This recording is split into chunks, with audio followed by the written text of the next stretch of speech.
ये सभी हमारे भगवान बैठे हैं। एक निवेदन हम भूपेंद्र भैया से करेंगे कि जो भी हमारे सम्मानित साथी मंच पे आ रहे हैं, सम्मान पूर्वक 1 मिनट में जो भी सम्मान करना है करके अपना नाम बता के मंच खाली करेंगे तो टाइम का थोड़ा बचत हो जाएगा। साहब, मैं कभी नहीं चाहता कि हमारे दर्शकों का दिल दुखे, लेकिन मैं ये भी नहीं चाहता कि जो मंच पे आए हैं उनका भी दिल दुखा सकूं। मेरी हिम्मत नहीं होती है अपने ऑडियंस का दिल दुखाने का, लेकिन कुछ मजबूरी होती है साहब मेरी। आई आप लोग बदे।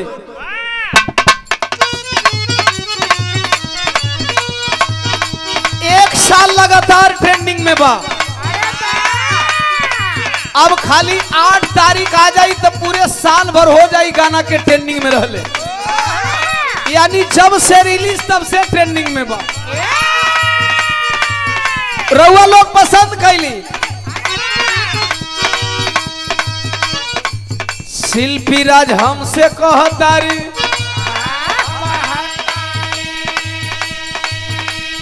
कलकत्ता गैंगरेप में गौली वही घड़ी हिट भइल, तब से लेके हिटे बा। बाहरे गीत ऐसन हो जे गावे ओकरो किस्मत चमके, मीरा जी ओकरा बाद जे गावे ओकरो किस्मत चमके। एक बबीता नाम की किन्नर ने मंच पे गाया और उस किन्नर की जिंदगी बदल गई। बड़े बड़े मंच मिलना शुरू हो गया। गीत ऐसा हो के चाहिए और कोई के बाउर ना लगेला, चाहे मतारी हमार होके चाहे मतारी राउर लोग कहो का, चाहे हमार बहनी बिटिया होका चाहे बहनी बिटिया आप लोगन कहो का। हमेशा प्रयास रहेला कि हमार कोनो गीत कोई के बाउर ना लगे। शिल्पी राज कहली,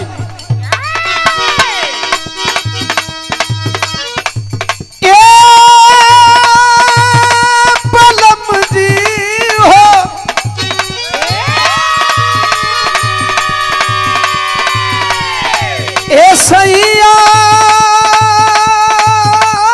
जी ए राजा, दुल्हिया हमार वाली कह दिया, अरे छोड़ी गवना हरी में हरिया, छोड़ी गवना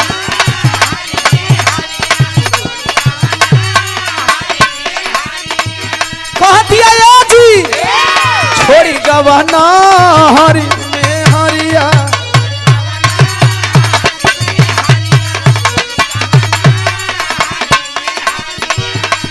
मौगी कहती है सुनी ना, छोड़ी गवना हरी में हरिया, छोड़ी गवना हरी में हरिया। पिया भाई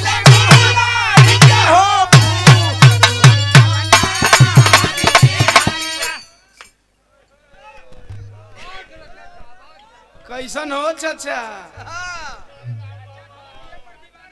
तोहरो जवानी चढ़ता का? फरिया गई ना तू लोग वाली हो गई नू कहो चवन्नी का भाई दुवन्नी। अब इन चवन्नी का जमाना बका भाई। 100 रुपया दुवन्नी भैया के बहुत बहुत प्रणाम।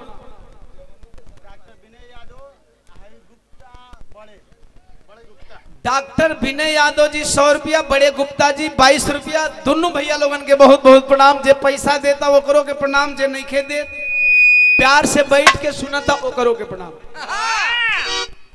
तू लोग का तनी मनी गर्मी कम भयल अब है नहीं, इतना मन से हिलौनी तबो नहीं काहे एक बार और ऐसे देखल लोग हम रात भर में कबर हिलाइला, दोबारा हिलबो ना करी। हेलो हेलो कैसन भैया हमार सत्येंद्र यादव जी भपौरा की धरती से 100 रुपया दे के सम्मान के लिए भैया के प्रणाम। तमाम आवाम के कोट कोट समन आए हुए सब भैया लोगन के बहुत बहुत साधुवाद।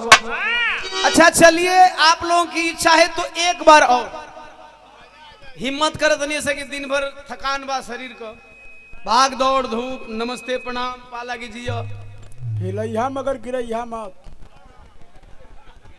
अरे यार ऐसा थोड़ी हो जाए कि हम गिराए दे। हमार जब मन करला तब्बे गिराईला। मैं कवे कहता नहीं हम तू का समझ लेला। चलिए वन मोर।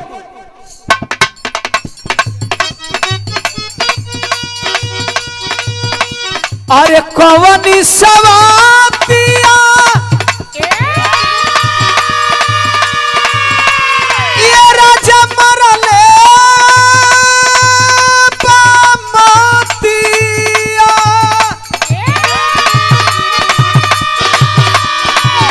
अरे कवनी सवातिया मरले पामतिया।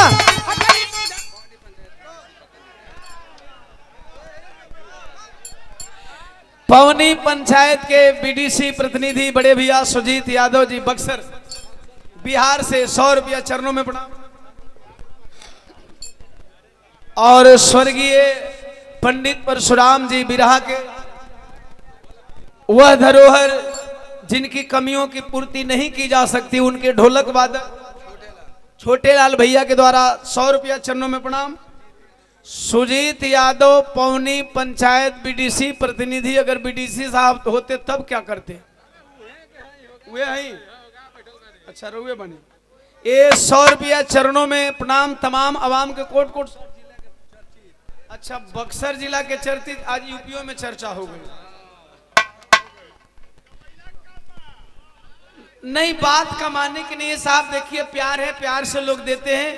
उधर का भी बना रहे, इधर का भी बना रहे, बस मेरी यही सोच होती है। आवा।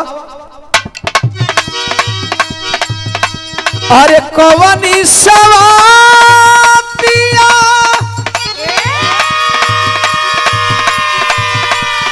ये राजा मरले पामतिया।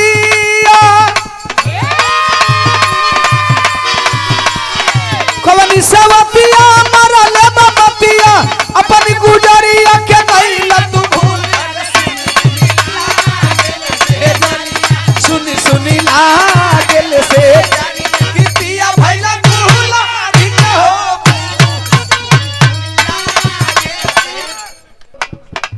हम कहली अरे दूरिया बनावेल मजबूरिया।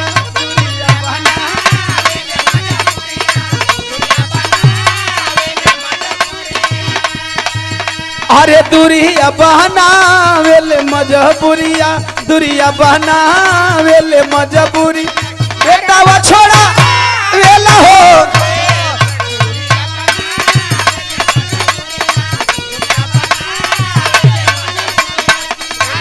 छोड़ा वेला हो।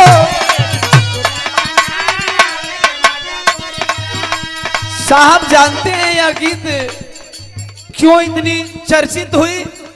ये खाली हमार दर्द ना, विजय भैया खाली हमार दर्द ना है, सब जनता का दर्द हो। कोनो ऐसा परिवार ना हो जो ना परिवार में आज आपका बेटा, आपका भाई, आपका सवांग, आपका पड़ोसी बहरा न जात हो।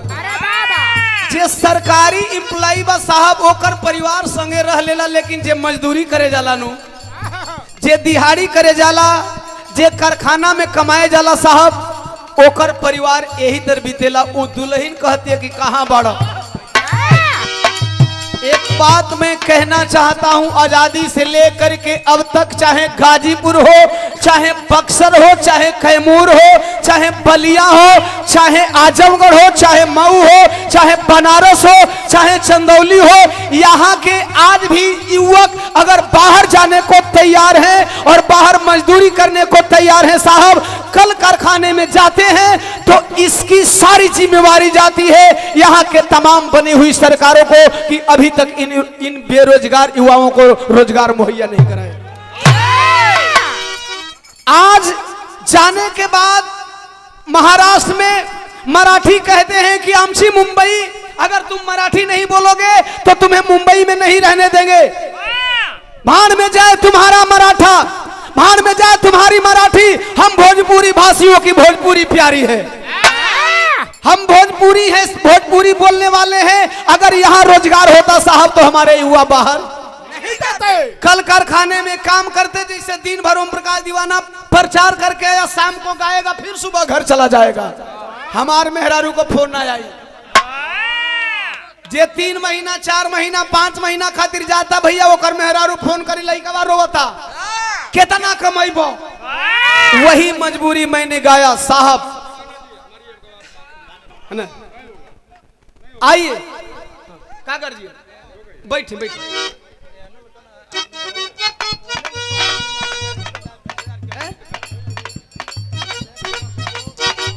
भैया जयप्रकाश यादव रामगढ़ मोहनिया से 100 रुपया दे करके सम्मान किए, चरणों में प्रणाम। तमाम फौजी साहब के हटाई सके।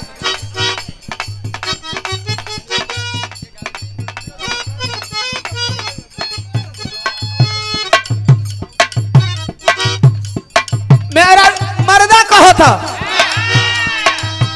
अरे करीला उपैया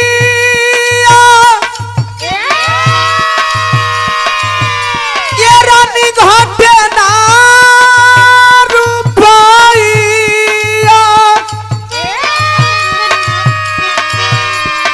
करीला उपैया घाटे ना रुपैया, छछनीला हमहु करे के रानी भेटी। अरे धनी तनी बूझ होला चरिया, धनी तनी बूझ होला कि घरवा छोड़ा वेला हो पेट, धनी तनी।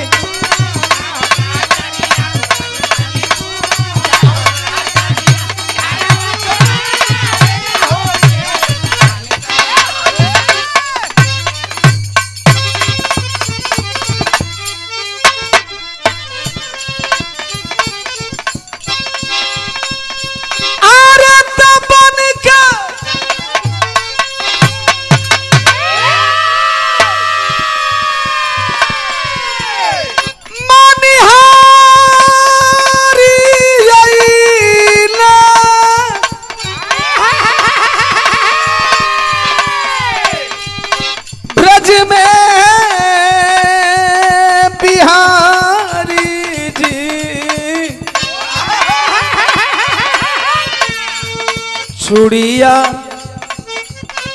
हमारी हो ले लो,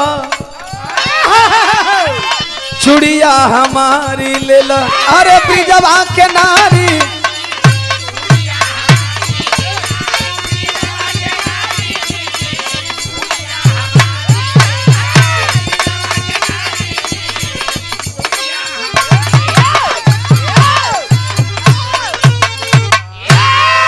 बड़े भैया आदरणीय डॉक्टर विनय यादव जी, आपके द्वारा 100 रुपया इस भाव पे भैया के प्रणाम। तमाम अवाम के कोट कोट सन्मान आशीर्वाद में शांति स्नेह दुलार का कामना बा।